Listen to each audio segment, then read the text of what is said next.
Jennifer coffee கொடுப்பாங்கம்மா அம்மா, போய் எல்லாருக்கும் கொடுத்துட்டு நீ வந்துடணும். அதுக்கப்புறம் வந்து அப்பா அம்மா பேசிப்பாங்க, சரியாம்மா? சரிங்க ஆண்டி, நான் போய் காஃபி கொடுத்துட்டு வந்துருவேன். நான் எதுவும் பேச மாட்டேன், அமைதியா வந்துருவேன். இல்லம்மா, எதனா அவங்க கேட்டா நீ பேசு, பேச வேணாம்னு சொல்லல நானு.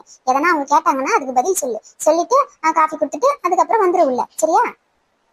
ஆமாம்மா, அப்பா உனக்கு எது பண்ணாலும் நல்லதுக்கு தான் பண்ணுவாரு, அதை மனசுல வச்சுக்கோ. எங்க கிட்ட கோவப்பட்டு பேசுவ பேரு, வேணாம் வேணாம் அந்த மாதிரி சொல்வ பேரு. அந்த மாதிரி எல்லாம் வந்து எல்லாரும் முன்னாடியெல்லாம் அந்த மாதிரி எதுவும் பேசக்கூடாது. எது சொன்னாலும் சரி சரின்னு தலையாட்டின்னு வந்துடணும். அதுக்கப்புறமா தான் எங்க கிட்ட பேசணும், அப்பா கிட்டயோ என்கிட்டயோ அதுக்கப்புறமா தான் பேசணும், சரியா?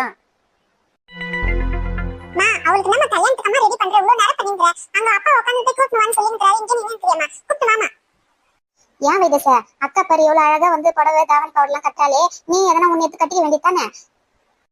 இப்ப வேணாம் ஆண்டி, எனக்கு நான் கல்யாணத்துக்கு கட்டிக்கிறேன், ஜெனிஃபர் கல்யாணத்துக்கு கட்டிக்கிறேன். ஏமா வைதச, மாப்பிள்ளைய பாத்தியா எப்படி இருக்கிறாரு? ஜெனிஃபருக்கு பொருத்தமா இருக்காராமா? 10 பொருத்தமும் பக்காவா இருக்குது. அவருக்கும் இவளுக்கும் செட் ஆகும், சூப்பரா இருக்காரு மாப்பிள்ளை. அப்படியே வைதச? இவ ஒருத்தி நேரம் காலம் தெரியாத வந்து கடுப்பேத்திங்கிறாரு. நானே எதனா ஒரு காரணம் சொல்லணும், சாக்கு சொல்லணும், என்ன சொல்றதுன்னு யோசிச்சுன்னு இருக்கிறேன். அதுக்காக நான் இப்பவே ப்ரிப்பேர்லாம் ஆயின்னு இருக்கேன். இவ வேற வந்து எப்படி பேசிங்கிறாரு எங்க அம்மா.